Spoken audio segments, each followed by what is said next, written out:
Robin Hood Radio presents Stage Right or Not with Michele Willens. Michele is a longtime journalist and herself is a published playwright of several theatrical works. She's a frequent contributor to the Huffington Post, Daily Beast, and the Atlantic websites.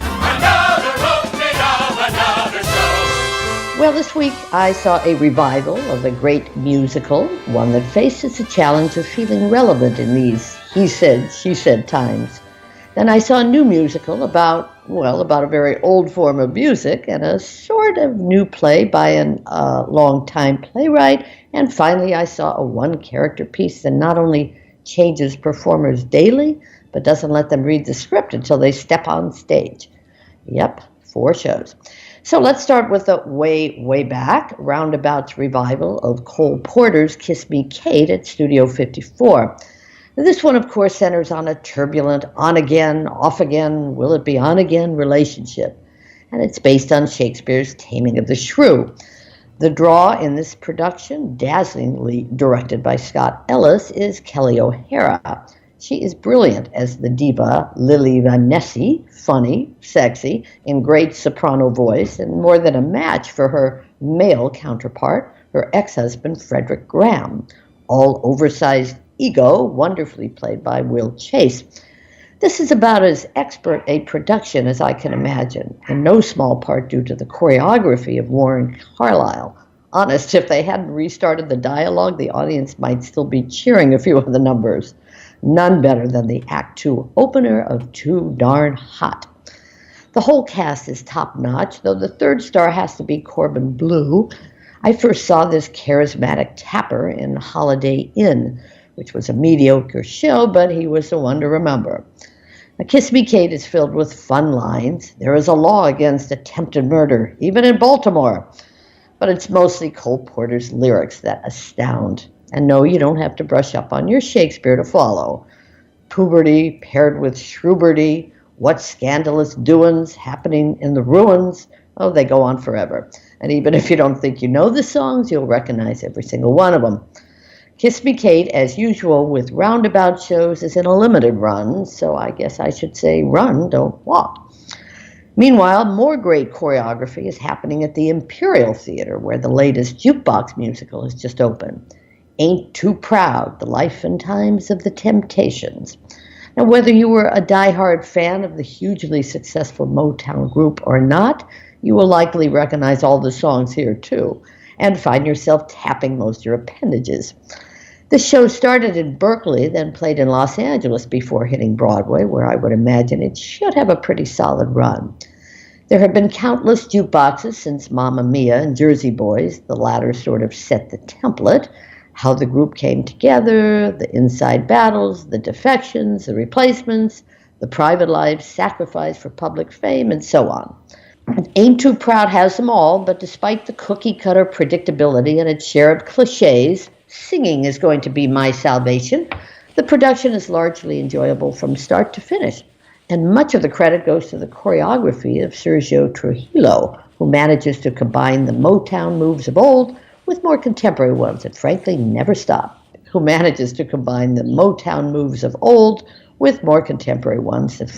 never stop. Here, too, the cast is pretty darn brilliant. James Harkness, Jeremy Pope, Jawan Jackson, Ephraim Sykes, and especially Derek Baskin is the leader, who is also the narrator here. They all become clear individuals, and we get to know every incoming and outgoing temptation as the show moves along. The most interesting element of the story, I think, is the pressure from Motown and others to perform music that will appeal to whites. But can you shine if you blend, asked one character. Why can't they cross over to us, asked another. Well, in the end, of course, we did cross over. But not without a lot of sacrifice from artists like the Temptations, whose lives were put in literal danger just by performing in the South. We were always giving up private lives to become larger than life, says our narrator. And there was real tragedy here among the artists who were trying to reach the top of the charts and stay there. No small feat, mostly achieved, and believe it or not, some version of the Temptations is still performing today. The smallest and arguably the most original show of my week was Nassim, which still has some time left on its run at New York City Center. What you need to know is that a different performer reads the script at every performance and has no preparation or rehearsal. My actor was the game and appealing Paul Sparks. The role is played by men and women, by the way. They communicate via computer instructions from the playwright, an Iranian named Nassim. Now, how do I face the screen and the audience at the same time? The actor asked right up front. Well, somehow it works. We don't see Nassim himself until the second half of this 75-minute piece, when he shares the stage, without speaking, however. The show is about communication. Languages can bring us together or tear us apart. Repression in Iran, and a childlike hunger for storytelling. There were very young kids in our audience, which at first confused me, but it is totally appropriate. The show is short, humorous words and photos fill a screen, expressing the perhaps naive belief that if we could just talk to each other, maybe we wouldn't fight and hate so much. Nassim has been playing around the world and finally got through our immigration process at the end of last year.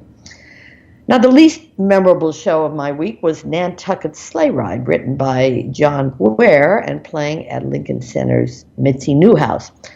This play apparently has been reworked and renamed since an earlier run in Princeton. Ware is a beloved and award-winning writer. He gave us 6 Degrees of Separation and House of Blue Leaves, both played at Lincoln Center, which is, I imagine, why they would present anything with his name on it. This one is about what we remember and why, and makes fun of that. You have to have a memory to write a memory play, says its main character, well played by John Larroquette. The show has other inside quips about the theater world. Will they revive it? Well, they revive every play. The plot centers on a one-hit wonder playwright turned businessman and also includes some mistresses, a pair of oddball-grown children, Roman Polanski, Hitchcock's Suspicion, a frozen Walt Disney, and an electrified lobster. There is some good humor here, some not so good, and an overall feeling of, well, a little bit of fatigue. On the other hand, it's less than 2 hours, and one can't help but feel a lot of affection for and gratitude to a playwright who has probably seen his best days. And so, Jill, it was another only in New York kind of week. Sounds pretty good. Now, speaking of, so you were happy with the Kiss Me Kate, yes? Yeah. That's about as good as it gets. Right, and once again, from an entertainment standpoint, if any young, old alike, that's just something that you want to know about, isn't it? I think so. I was surprised there were a lot of young people in our audience. They seemed to be in groups. Matter of fact, I actually asked one of them. They were there on spring break. But I was happy to hear. I said, what other shows are you seeing? And they said, we're seeing this one and Phantom of the Opera, I think. And I thought it was good that, that they were being taken, not necessarily to the Prom or Mean Girls, but to a great old classic show. And they seemed to enjoy it. Pretty hard not to enjoy this one. Got that right. Now, apropos, I noticed something the other day. I don't know whether we've mentioned it or not, but since we mentioned Scott Rudin in Mockingbird terms, and just like, wow, that's that's uncharacteristic terms. Mm-hmm. In much more characteristic terms, I was interested to see that Hugh Jackman is coming back. I think it's not till 2020 in The Music Man. And now that's musicals, huh? Right, Mm-hmm. but also that talk about something that will sell tickets from the minute that it's announced. I think so. That one makes sense, doesn't it? Hugh Jackman, he started in Oklahoma, did his own shows. He comes back and forth to Broadway about every 2-3 years almost. With at $2 quadrillion a ticket because it's such a good show. It's a great show. It's right up there with Kiss Me Kate. I think probably more famous than Kiss Me Kate, frankly. I think most people think, this is unfair to say, but of the two of the greatest musicals ever are Music Man and Gypsy. Gypsy usually comes up on the top of that list. And Music Man, it's great. It'll be interesting to see there, too, what they do with, a little bit, I don't want to say the Me Too thing. They're not going to make the Music Man the music woman. It's still the music man. But what will they do with Marion, the librarian? I don't know. Maybe she'll be writing those books in the library instead of just renting them out or whatever, signing them out. That's a pretty old-fashioned musical in a lot of ways.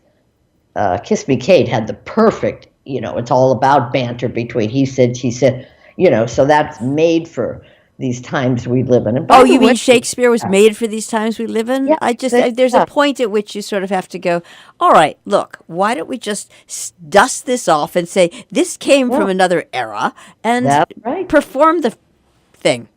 That's right. That's what I said, the way back. It goes back way beyond 1948 when Kiss Me Kate was first done to when Shakespeare did it. So, all these things can be done. But anyway, I think Music Man sounds like a winner. It's been done so many times on Broadway.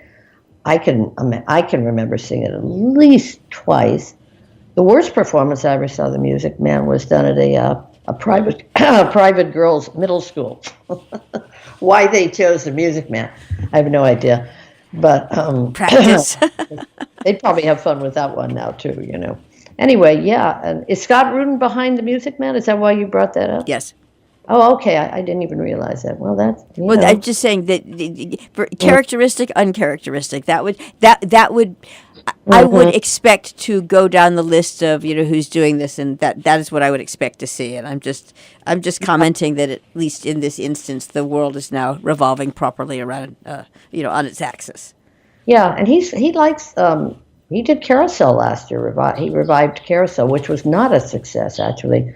So I'm glad he's Scott Rudin. I'm glad he's coming back with this. And like you said. Now Carousel, speaking of Me Too, speaking of time, speaking of difficult, that came out at a moment where so much emphasis was on what are they going to do about this, that once again, how can you generate decent? I remember when Carousel was again. Age alert! Audra McDonald. Now, that she was just that. That's exactly right. That was at Lincoln Center. First time I ever saw Audra McDonald. You're right, right. And everyone was just floored. I mean, staggered in the same way they were staggered when Don Mattingly went out to first base for the first time. Wow. We all say it's like we remember when we lost our virginity. We remember when we first saw Audra McDonald. And you're right. That was that's who she was. She wasn't she was the secondary lead in that, not the first lead. But my point. That's a dark show. Yeah, that's a dark show. My point is that it was a dark show. It's always been a dark show. But the difference. No particular punchline other than to say, because of all the focus at that time on how are they going to handle this? Oh, abuse. Oh, Me Too. Oh, that